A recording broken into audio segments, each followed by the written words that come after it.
अरे तीर्थ, हाँ सर। क्या हालचाल है भाई? बढ़िया सर। कहाँ से आ रहे हो? कहीं नहीं सर, वो पार्टी करके आ रहा हूँ अभी मैकडी में। मैकडी में पार्टी? हाँ। कैसी रही पार्टी भाई? बढ़िया रही सर, एकदम मजा आ गया, दोस्त आए हुए थे सब। अच्छा, खर्चा कितना आया? सर 2,500-3,000 रुपए के आसपास का है। 2,500-3,000? मतलब मैं लिख देता हूं यहाँ पे 3,000 रुपए का मैकडोनल्ड का खर्चा। बहुत बढ़िया भाई, बहुत बढ़िया। और कोचिंग के क्या हाल चाल है भाई? तुम तो आईआईटी कोचिंग कर रहे हो, कैसा रहा कोचिंग? अरे सर, कोचिंग का तो मत ही पूछो सर। दिए थे वो 70-80 हज़ार रुपए एडवांस दिए थे, और फिर मैंने 3 महीने कोचिंग करी। 3 महीने बाद इतना प्रेशर आ गया, स्कूल में कुछ और टॉपिक चल रहा है, यहाँ कुछ और टॉपिक चल रहा है। क्लासेस भी ऐसी नहीं कि मैं वापस रिपीट कर लूँ, उनसे कुछ डाउट पूछना चाहूँ, डाउट भी सॉल्व नहीं करते हैं। बिल्कुल ही वेस्ट हो गया, क्योंकि स्कूल में चल रहा है ट्रिग्नोमेट्री, ये लोग पढ़ा रहे हैं 3D। अब दोनों चैप्टर्स कवर करने हैं, स्कूल से होमवर्क, यहाँ से होमवर्क। क्या बताऊँ सर, बहुत ज़्यादा हो गया था। तो मैंने फिर अगस्त में आके छोड़ी थी कोचिंग। मतलब 80,000 रुपए गए तुम्हारे एक साल के कोचिंग में? क्यों भाई, वैन फैसिलिटी भी होगी? हाँ सर, वो एसी वाली वैन थी ना, वो थी। एसी वाली वैन? क्या बात है। तो भाई ये कहानी होती है हर घर के बच्चे की। अकेला एक बच्चा तीर्थ ऐसा नहीं है जिसने इतनी मोटी रकम अपनी कोचिंग वालों को दे दी। फिर क्या हुआ भाई, तुमने कोचिंग छोड़ दी? अगस्त में सर छोड़ दी कोचिंग। अगस्त में कोचिंग क्यों छोड़ दी भाई? बिल्कुल मैनेज नहीं हुआ क्या? बिल्कुल भी नहीं सर, हल्का सा भी नहीं हो पाया मैनेज। चलो, तो हम बात करते हैं ऐसे लाखों बच्चों की जो कि अपनी ऐसी परेशानी से जूझ रहे थे। क्लास 10th में हम जब होते हैं तो हमें बड़ा मजा आता है। पूरी सोसाइटी का प्रेशर, फैमिली प्रेशर, पड़ोसी प्रेशर बहुत रहता है कि 10th में नंबर आने चाहिए, बोर्ड क्लास है। लेकिन हम किसी तरह से उससे निकल जाते हैं, क्योंकि क्लास 10th का सिलेबस दोस्तों इतना सा होता है, इतना सा, मतलब मैं मुंह में रख के पान की तरह खा लूं क्लास 10 सिलेबस को। लेकिन जैसे तुम क्लास 11th में आते हो दोस्तों, मल्टीप्लाई बाय 100 कर दो। जितना भी सिलेबस तुम्हारा 10वीं में था ना, उसको 100 से मल्टीप्लाई कर देना, तब जाके बनेगा क्लास 11वीं का सिलेबस। अब तुम लोगों ने ले लिया है साइंसेस, मतलब पीसीएम या पीसीबी या पीसीबीएम। अब भाई सबसे बुरी हालत तो होती है हमारे बच्चों की, क्योंकि जैसे वो 11वीं में आते हैं तो भैया बहुत ड्रामा होता है। ड्रामा क्यों? क्योंकि अब जो है ना, प्रेशर भी मल्टीप्लाई बाय 100 हो गया सिलेबस के साथ साथ। अब पूरे लोग बोलेंगे कि भाई डॉक्टर ही बनना है, इंजीनियर ही बनना है, आईआईटी में पहुंचना है, एम्स में पहुंचना है। अब भैया ड्रामा शुरू। ड्रामा सिर्फ बड़े बड़े सपनों का नहीं होता, ड्रामा होता है कि आपने इतनी मोटी रकम जो जमा कर दी है, अब तो उसको कन्वर्ट करना ही पड़ेगा। अब बच्चा है ना, अब होती छोटी सी जान है, उसने इतना बड़ा सपना देख तो लिया, लेकिन प्रॉपर प्लानिंग ना होने के कारण प्रेशर जो है ना उसको दबाता जाता है। वो पहले 4 महीने, जिसे तीर्थ ने कहा कि 4 महीने तो दबा के कोचिंग गया, उसके बाद स्कूल से मैनेज ही नहीं कर पाया, डाउट सॉल्व होता नहीं था तो पढ़ाई नहीं कर पाया, और ऐसे करते करते जो उसके बड़े बड़े सपने थे वो टूटते चले गए, टूटते चले गए, टूटते चले गए। और उस पे जो लोड था ना सबसे बड़ा, वो था एक्सपेक्टेशन का, जो कि उसके माँ बाप लगा के बैठे हुए थे कि मेरा बेटा कुछ ही दिनों में आईआईटी में बैठने वाला है, मेरा बेटा कुछ ही दिनों में एम्स बैठने वाला है। यार ये एक्सपेक्टेशन है ना, बच्चे को खत्म कर देती है।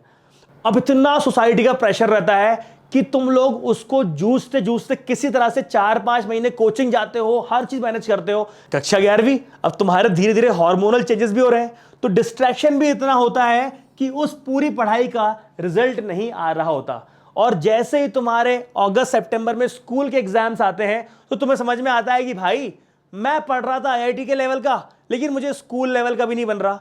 मतलब कोचिंग अलग चैप्टर भगा रही है, स्कूल अलग चैप्टर भगा रहा है। कोचिंग अलग लेवल पे जा रही है, स्कूल अलग एक्सपेक्टेशन कर रहा है।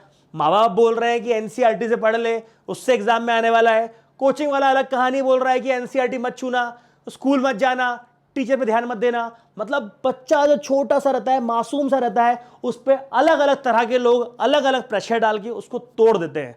लेकिन क्या ऐसे ही तैयारी होती है?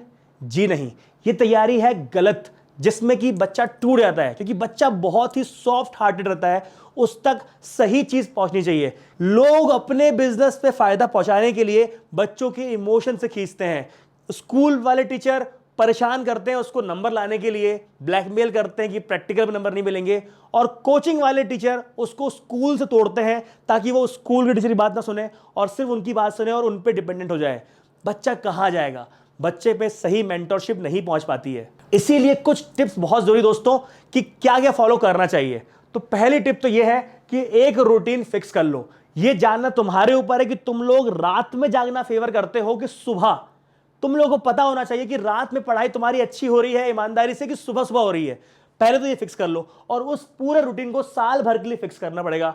अब प्रॉपर टेबल चेयर पे बैठ के ही पढ़ाई होती है, ये तुमको पता है अच्छी तरह से। और पोस्चर जो होना चाहिए हमेशा स्ट्रेट। भले तुम 1.5 घंटे बैठ रहे हो, 1.5 घंटे के बाद 10 मिनट का ब्रेक ले लो, कोई दिक्कत नहीं है, लेकिन पोस्चर जो होता है वो स्ट्रेट होना चाहिए। और फिर राइट एंड लर्न की पॉलिसी अपनाओ। मैथ साइंस का स्टूडेंट अगर सिर्फ रीड करके या पढ़ पढ़ के सोच रहा है कि मैं 100 ले आऊंगा, तो ऐसा नहीं हो पाएगा। सब्जेक्ट वाइज नोट्स बनाना, हर सब्जेक्ट का प्रॉपर नोट्स खुद से बनाना बहुत जरूरी है, सबसे बड़ी स्किल होती है। और दोस्तों सबसे बड़ी बात, जितने भी लोग ये YouTube पे पढ़ रहे हैं ना, आप लोग सबसे बड़ी गलती कर रहे हो YouTube पे पढ़ के, क्योंकि तुम्हारी class 11th it's not about marks, it's all about gaining concept, logic, knowledge. तुम लोगों को बहुत लंबे लंबे घंटे अब अपनी पढ़ाई में देने हैं। जो भी तुम क्लास 11th पढ़ने वाले हो, ये तुम्हारे क्लास 12th में और तुम्हारे कॉम्पिटिटिव एग्जाम में काम आने वाले हैं। तो ये लंबे घंटे क्या तुम YouTube पे दे पाओगे? क्या तुम्हें नहीं लगता कि क्लास 11th YouTube पे पढ़ने के लिए करेक्ट प्लेटफॉर्म नहीं है? यहां पर कैरी मिनाटी, भुवन बम जैसे बड़े बड़े इन्फ्लुएंसर बैठे हुए हैं। तुम पढ़ाई का वीडियो देखते हो और कितनी देर बड़े बड़े इन्फ्लुएंसर का वीडियो देखते हो, कितनी देर रील्स देखते हो, ये मुझे बताने की जरूरत नहीं है, क्योंकि अगर मैं भी होता तो मैं भी यही करता। तो सर क्या करा जाए? YouTube पे सब लोग बोलते हैं पढ़ाई करो पढ़ाई करो, और आप हमें YouTube से ही हटा रहे हैं। जी हाँ, कम से कम क्लास 11th में ये रिस्क मत लेना, क्योंकि क्लास 11th है तुम्हारा बेस, और ये बेस अगर कमजोर रहा तो ना 12th में अच्छा कर पाओगे, ना ही तुम किसी कॉम्पिटिटिव एग्जाम को क्लियर कर पाओगे। इसीलिए मैं आपको एज अ ब्रदर सजेस्ट कर रहा हूं कि भाई ऐप पर पढ़ाई करो। ऐप पर आ जाते हो तो आपके 90% डिस्ट्रैक्शन अपने आप हट जाते हैं। 90% अब आप ज्यादा पढ़ाई में फोकस कर पाते हो, क्योंकि ऐप को डिजाइन किया जाता है एक कुछ ऐसे फिल्टर द्वारा जिसमें आपका रिटेंशन रेट बढ़ जाता है। YouTube में तुम कोई से भी दिन अपना ऑब्जर्व कर लो कि क्या मैं उस दिन इतनी देर YouTube पे ऑनलाइन रहा, मैं इतनी देर अपने आप को डिजिटली पढ़ाने की कोशिश कर रहा था, लेकिन क्या तुम्हें नहीं लगता कि तुम लोग बहुत बार डिस्ट्रैक्ट हुए? लेकिन अगर तुम लोग YouTube पे पढ़ोगे तो धीरे धीरे तुम्हारा बेसिक कमजोर हो जाएगा। तुम लोगों को आना पड़ेगा ऐप पे। अब आप बोलोगे सर ऐसी कौन सी जगह है जहां पर क्लास 11th की साइंस का तैयारी हम कर सकते हैं? तो दोस्तों एक बहुत ही शानदार बैच आया है, सक्षम क्लास 11th का बैच, जो कि सिर्फ और सिर्फ तुम्हारे कॉन्सेप्ट को मजबूत करने के लिए बनाया गया है। इंडिया के बेस्ट एजुकेटर को यहां पर लिया गया है, ताकि तुम्हारे पूरे जो ढीले ढीले कॉन्सेप्ट हैं, जो तुम लोग को दिक्कत आने वाली है समझने में, उन पूरे कॉन्सेप्ट को अच्छे समझाया जाए, और उसमें लीस्ट डिस्ट्रैक्शन से, कोई ऐड नहीं, कोई डिस्ट्रैक्शन नहीं, कोई इधर उधर की बातें नहीं, सिर्फ और सिर्फ पढ़ाई। क्योंकि बड़ा एग्जाम क्लियर करने के लिए तुम लोगों को एक डेडिकेशन वाला शेड्यूल फॉलो करना होता है, और ये टाइम टेबल तुमको फॉलो करवाएगा हमारा सक्षम क्लास 11th का बैच।